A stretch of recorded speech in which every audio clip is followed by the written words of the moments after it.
Here I am before I met my girlfriend.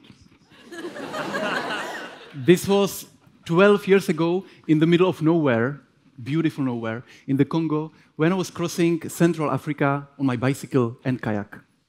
By the way, a great thing to do if you got a spare year and no girlfriend.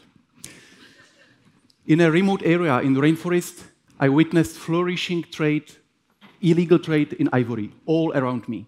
I was shocked and tried to figure out how to stop the killing of these innocent elephants. Well, long story short, a few weeks later, thanks to collaboration with Ophir Drory and his Eagle network, I managed to get the two main ivory traffickers arrested, red-handed, in front of me in their homeland, in Cameroon. 2 pairs of tusks of young forest elephants were seized, and the 2 men were convicted to prison. Hell yeah! What an incredible feeling for a young boy. I was full of adrenaline, justice won, we made the world, a slightly better place for the elephants. Again, a great thing to do if you feel down. Arrest some bad guys. Then I continued my voyage by crossing the Central African Republic on bicycle. And when you cross the Central African Republic on the bicycle, you got plenty of time to think about stuff. The level of adrenaline from the past undercover investigation dropped down, and I started to feel slightly bad for the 2 imprisoned men. A sort of pity for them and their families, which I knew as well. Later, I reached Chad and arrived to a grim place where nearly 90 savanna elephants had been killed during a single poaching incident. This ruthless slaughter happened merely several days before I arrived. In this scene full of pain and despair, I found out that there might be a single elephant baby which survived and is now roaming alone in the middle of never-ending bush. Or, most probably, is perhaps dead by now. I didn't give up, searched, and soon joined some other random rescuers who just got the little elephant orphan to their truck. It was a boy, and we called him Max. We translocated him to a safe place and cared for his survival as much as we could. Alas, sometime later, our little friend passed away. He didn't cope with the stress and malnutrition. Now, the cause became very, very personal. By that moment, I barely thought of the 2 arrested men with any kind of pity anymore. I understood that those who merit the pity and help are the elephants, not ivory traffickers. And I became what I call an elephangelist. If the elephants go extinct, what will be the further consequences of this into the future? Animals like the woolly mammoths and other megafauna went extinct thousands and hundreds of years ago in Europe, and we are still dealing with the problems rooted in their extinction in the Czech nature, believe it or not. But before I explain, let me set the topic into a frame of numbers. First, how do the African elephants stand? Well, they are undergoing a tragedy. Savanna, or bush elephants, declined by 60% within the last 50 years. Forest elephants, even worse. A decline of 86% in just 30 years of time. Both species combined account for approximately 400-something thousand individuals. It used to be 10 million or so, just 100 years ago. Reason? Poaching for ivory. Who is to blame? Asian countries, such as China, Vietnam, or Japan? Well, nowadays, yes. They import the vast majority of ivory in the recent years. But prior to 1989 and the CITES ban, the West was the main market for ivory. Dozens of tons of ivory went to each of the countries, such as France, Italy, Spain, West Germany, the UK, or the USA. Wait for it, annually and legally.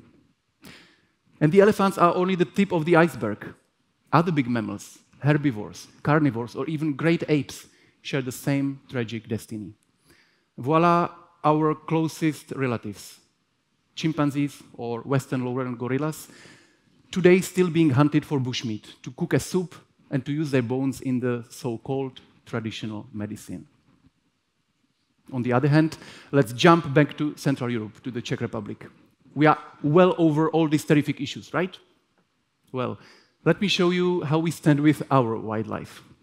To make it simple, there are basically no wild big mammals left anymore. The woolly mammoths are gone since a millennia ago. Different reasons was the cause, climate change being one of the crucial ones, but another major force accelerating their extinction was hunting by our ancestors. Wild horses, which once roamed through the grasslands on the continent, have been virtually extinct latest in the Middle Ages. And the European bison, the mighty Vicent, was nearly wiped out as well. There were 54 of them remaining in the whole Europe after First World War, all in captivity. In contrast to this disappearing of large herbivores, not surprisingly, we observe a steady increase of the green, of the biomass, trees, shrubs, dense forest plantations or crops in the Czech landscape and big part of the world, actually. This is due to mainly negative issues, such as global warming, higher CO2 concentrations in the air, and deposits of artificial fertilizers. This global greening is actually a very dangerous trend for thousands of species of plants, insects, or birds, for instance, which are ecologically attached to the open habitats. This phenomenon is not in contradiction with another ongoing tragedy, which is the global deforestation and loss of primary forests, mainly in the tropics, in the mountains, or in the northern latitudes. But when talking about most of the Central Europe, then no elephants, no mammoths, no wild horses, no bisons means no grazing and no browsing. And therefore, vegetation such as trees, dominant herbs, and especially shrubs, including many invasive species, going out of control. Simply, we have way too many trees and other lush vegetation in the places where it naturally does not belong. Moreover, there are much more nutrients in the landscape than ever before, due to industry and modern agriculture, which uses excessive quantities of artificial fertilizers. All the surplus nitrogen and phosphorus remain in the soil and water and encourages the fast proliferation of the dominant vegetation. Species requiring poorer soil conditions are overgrown, outcompeted, and eventually extinct. Well, there are way too many problems in Africa and Europe, right? To make it even more complex, the seemingly remote and exotic problems endemic to certain parts of the world are actually very closely interlinked with our way of life and with the historical and current interactions between the continents.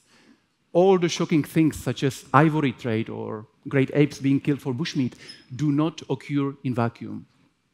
Timber logging, which is facilitating poaching. EU annually importing tropical wood from the Congo Basin worth over $500 million.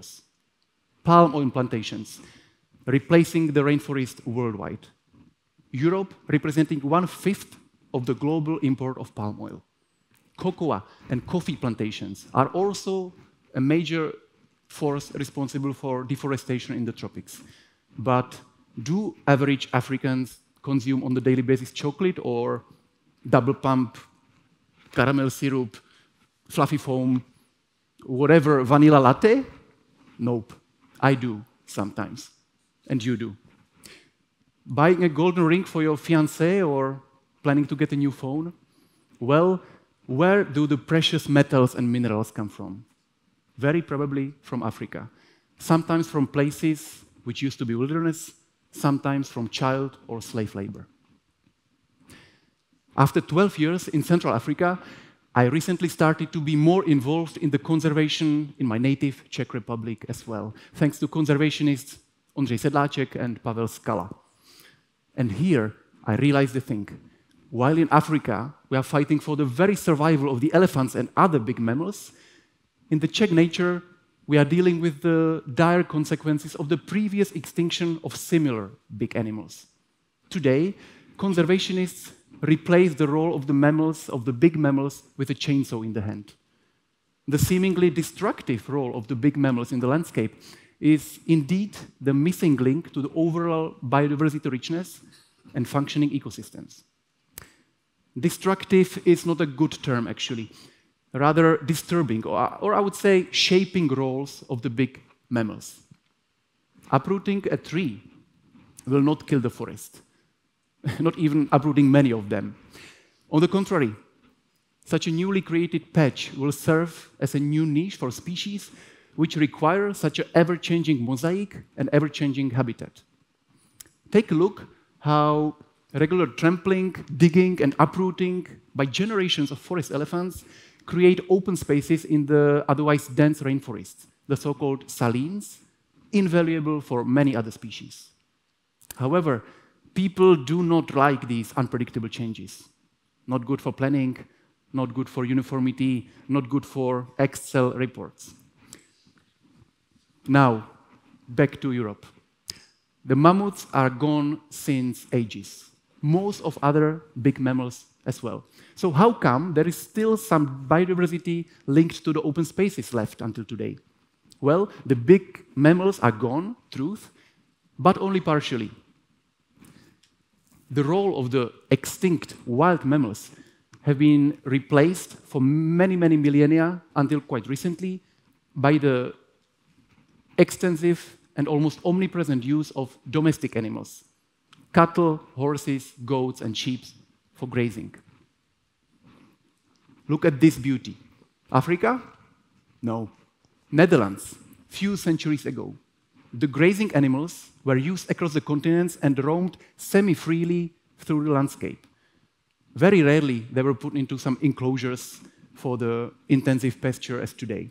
No, the shepherds led their herds through the landscape and led them to meadows, to the fields after crop harvesting, along the roads, into the forests. There were not strict lines between these type of ecosystems, and the nature looked much more like a colorful mosaic rather than a strictly black and white chessboard as today. Even today, there are some places in Europe which resemble the original patchy pasture landscapes, such as these magnificent Carpathian Mountain grazing grounds in the Ukraine, for instance. But most of the Europe, and Central Europe in particular, do not have the freely roaming wild and domestic animals anymore. The domestic animals are confined to cowsheds and intensive pastures. They are given supplementary food, corn, to produce more yields. Therefore, agriculture produces endless quantities of artificial fertilizers, which then goes to the surrounding landscape, which used to be meadows, barren land, and grazing grounds. Naturally, these places were pretty often poor in nutrients and therefore rich in endangered species of fauna and flora. Today, uniform green is taking over. In order to save the last strongholds for biodiversity, conservationists, including myself, use the chainsaw and strimmer to open the landscape again and create patches for the original vegetation. We also happily use all sorts of domestic animals, or bisons or wild horses, to restore the original extensive and mosaic patchy landscape pattern. And I secretly dream of using elephants for grazing one day as well. We even sometimes use fire to get rid of the surplus vegetation. By the way, a great thing to do. If you have a piece of steppe or shrubland which you can burn, of course in a controlled manner, go for it. Burn it all, the forest or meadow will love it. Well, having said that, I'm not trying to question the urgent need for original forest preservation or restoration where they belong. No. But there are also other places which require other approaches. And we cannot simply plant new trees everywhere we want, but we also have to focus on restoration of other precious type of ecosystems. Well, and what are the overarching lessons I learned during my conservation work in Africa and Czech nature? First, the approaches can be very different, sometimes opposite. Example being the value of a tree here and there. The value is not the same. It really depends on where the tree stands and what would be there otherwise. Second, on the other hand, one person's value is immensely important everywhere, no matter where you focus your attention, given if it's well-focused. However, there is an obstacle. Most people of the world cannot focus on dealing with the environmental problems, right? They have their own daily problems, with their own daily struggle, with their own food insecurity, or even insecurity itself. I was blessed to have the conditions to do something more. I had the time, I had the contacts, I knew languages, I had some money to start with, I have the European passport, I have family and friends to back me. No doubt, I belong to the privileged part of the world, as you do. The fact that you have time to be here, you have the English skills, you have the internet connection to watch this talk later on your social media or your phone, it all means that you are doing probably better than, say, 90% of the world's population. And therefore, most probably, you also have the capacity to do great stuff for the nature, disproportionately more than an average human can do. The choice is yours. Just do something, please. 3 main paths I would suggest. First, on your private garden or piece of land which you own or lease, it can be a meadow, a piece of forest, or a fish pond, let's create conditions to support the local biodiversity. Shortly cut English lawn is not the case.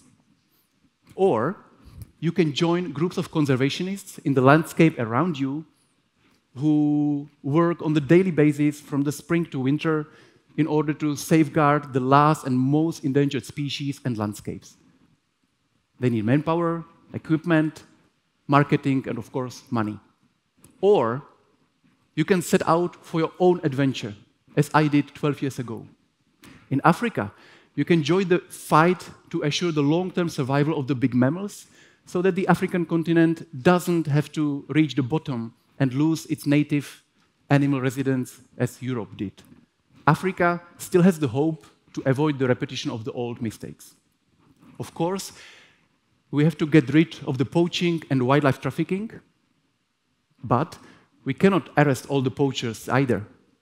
Much better solution would be trying to avoid that the poor local inhabitants living in the corrupt environment have the incentive to become poachers in the first row. Go there, be active, and assist those who cannot do it on their own. Thank you.